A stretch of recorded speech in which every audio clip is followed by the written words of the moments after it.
Mislim, da je bila to odlična spodbuda za obiskovalce tiskovne predstavitve, da bodo vzeli tole knjigo v roke. Drži, Hadžadž je v resnici zelo pronicljiv, zelo spreten avtor, saj sam pravi, da je vprašanje družine, se sprašuje, ali se to vprašanje v resnici postavlja, se čudi, da se v takih osnovnih stvarih sploh pogovarjamo, se pravi, ugotavlja, da je vprašanje nepotrebno, ampak potem ponudi 150 strani odgovorov na to vprašanje.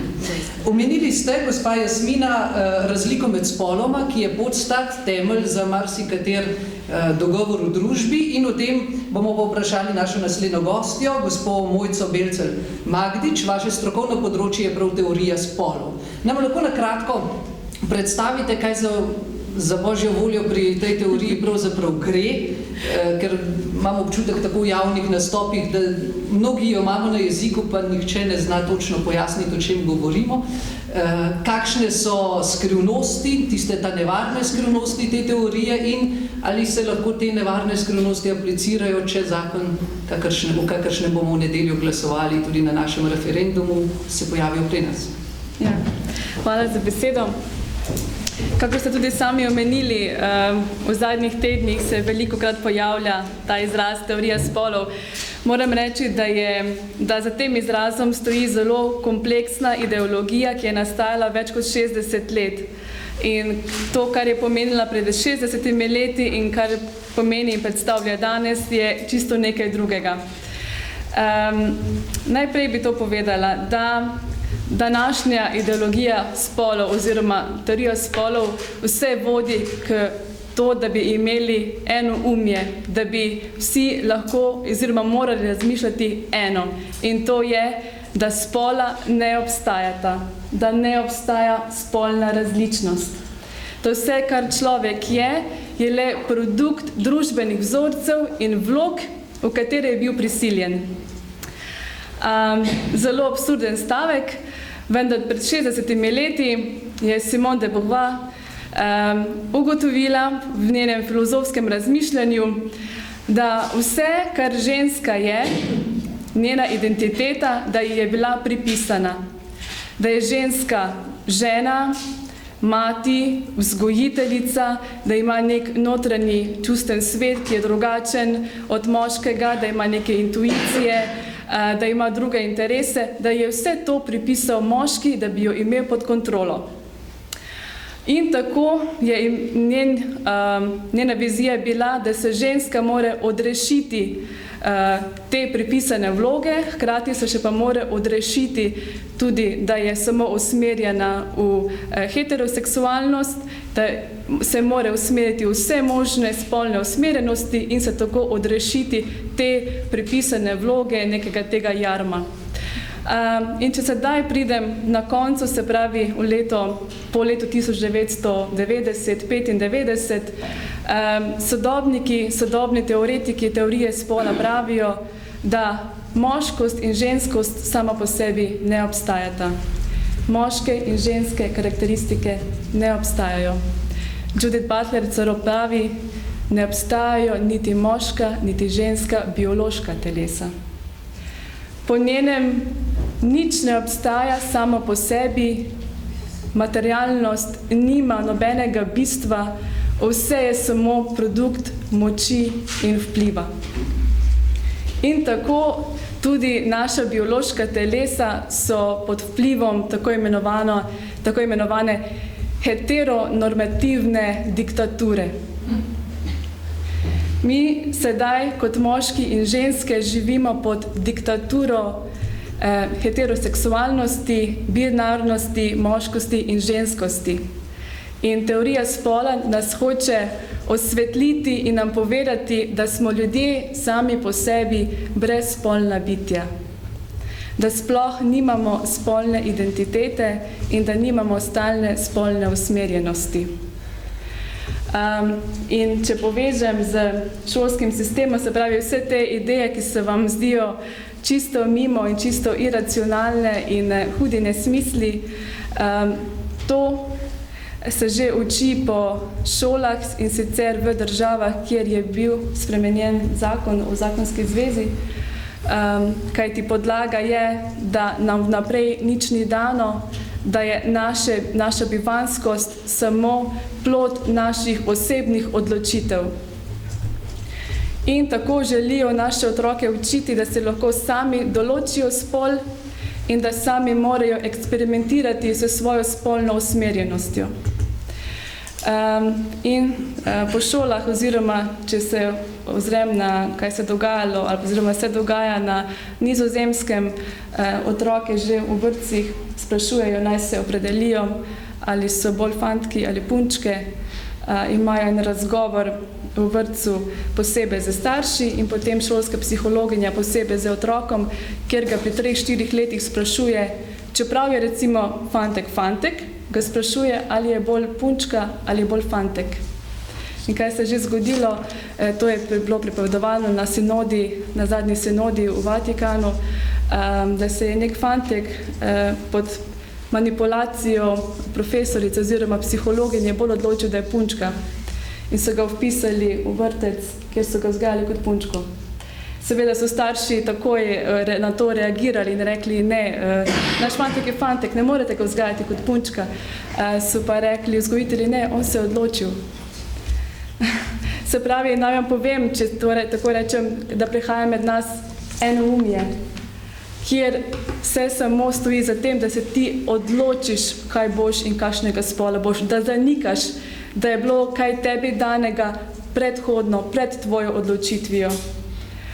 In da biološko telo, ki ti je dano, ni nobena referenca za tvojo identiteto, ali si moški ali si ženska. Vse je podvrženo lastnim odločitvam in lastnim interpretacijam in to naj bi pomenila svoboda. Toliko. Hvala lepa.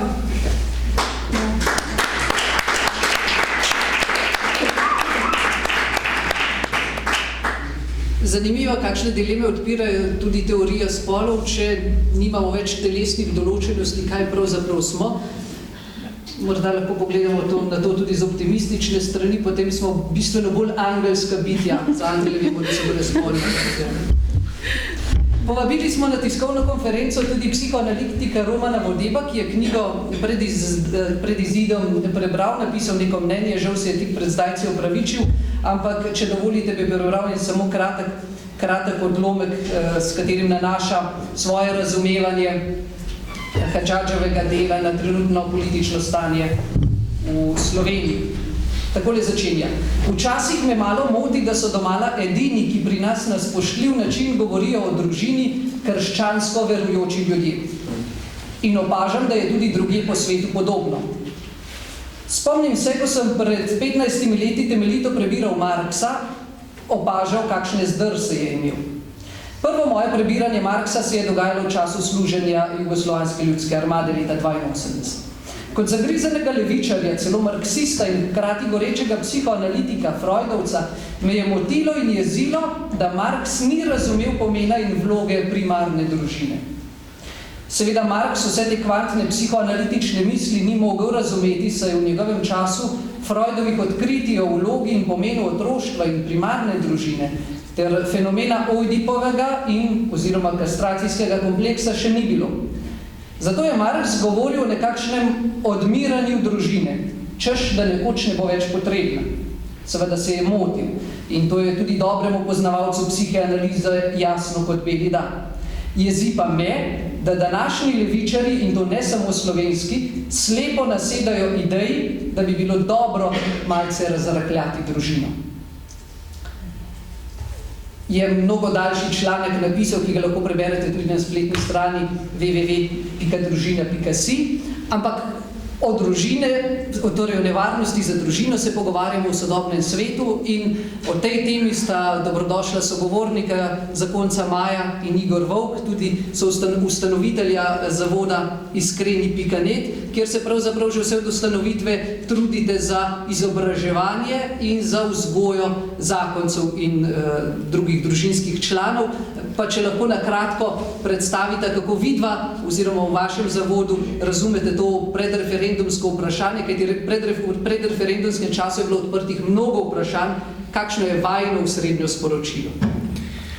Ja, 11 let nazaj, ko smo v bistvu začeli z iskreni.net, si dejansko niti približno nisem predstavljal, kam bomo šli tako hitro. No.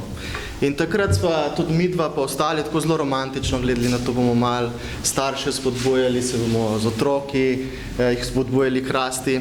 Potem pa 5 let nazaj oziroma 6 let nazaj se prav spomnim enega predavanja, bila polna dvorana in en starejši gospod iz Gorice vstane in reče, ko smo govorili o moškosti, ženskosti iz teološko-filozofskega vidika, je rekel, pa da bi me meni 10 let nazaj vprašal, se bom jaz o tem pogovarjal, ne, kako Hadžad pravi, da poglejmo, kdo smo, ne, bi rekel, da je malo čez lesno. In zato sem v bistvu zelo vesel tega dela Hadžada, ker se mi zdi, da zdaj smo dejansko v takem času, ko se moramo z različnih perspektiv pogovarjati, kaj je družina. Nažalost smo tukaj, no, in verjetno časa se ne da premakniti nazaj. In zanimiva mi je bila misel ta, da je družina temelj po njegovem. In če je temelj, pravi, družine ne moremo niti ustvariti. In zanimivo je, zato je tistim piše, ki zagrizeno napadijo družino in jo želijo razmesariti, tako težko ugovarjati, ne? Ker v bistvu nimaš nekih pravih argumentov. In nagovoril me tudi ta stavek, ker je bistvena oziroma naravna danost, ni zgrajena, jo ne moremo razgraditi. In razgradimo jo pa na edini način, pravi, da to storimo s popolnim uničenjem. Če pa moramo uničiti, v bistvu moramo koga uničiti? Človeka, ne? In človeka, da ga uničiti ga ne moreš, in zato je dovolj, da popačimo in z njega delamo parodijo. In mislim, da hitro znamo videti in videe in ne vem, kaj vse so nam zdaj v tem kampanji, kakšno parodijo delajo iz družine. In zanimivo mi je bil pred nekaj leti v Ameriki na sicer protestantski organizaciji Family Life, sem razlagal, kako katoličani gledamo na spolnost, pa da se tudi konkretno pogovarjamo. In takrat sem omenil eno misel Janeza Pavla II., kako je v bistvu komunizem že želel obvladovati družino, ne? Zato, ker je vedel, da če bo obvladoval družino, bo obvladoval družbo. In na ta način poznamo ogromno, tisti, ki poznate zgodovino še bolj, koliko je bilo enih sistematičnih tega, da sta oba mogla delati, da ni bilo časa za zunanje aktivnosti, kaj šele družbene, ne? In že komunisti so vedeli, da če bodo obvladovali družino, bodo obvladovali vse.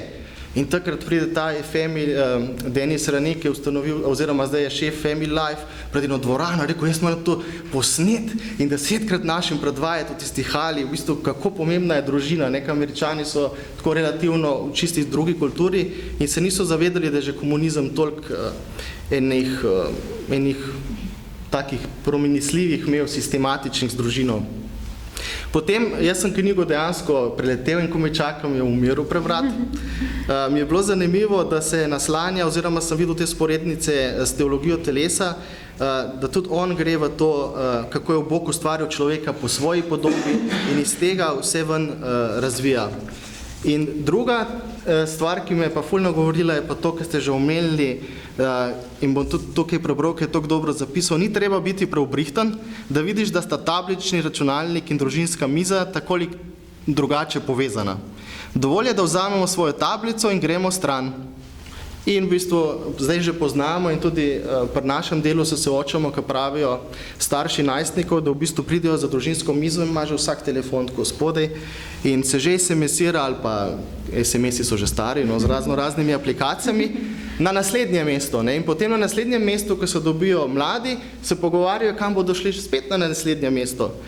Se pravi, ta tehnologija nenačrtno je prišla med nas in se ne znajdemo. Mislim, da zdaj starši sam, če bomo izklapljali kable ven, Wi-Fi prekinjali, da ne bomo še nič resli. In tukaj pravi, odkrili bomo, da eden od vzrokov za nezmerno debelost ni le v povečanju števila diet, ampak tudi zelo resno v izginotju družinske mize. In se mi zdi, da starši smo poklicani k temu, da tudi ob takih delih preberemo in se vprašamo dejansko, kakšno to družinsko okolje, ali v ognjišču ali kavču, televizijo, da poskušamo stran, prav v arhitekturno jo odstraniti iz središča. No?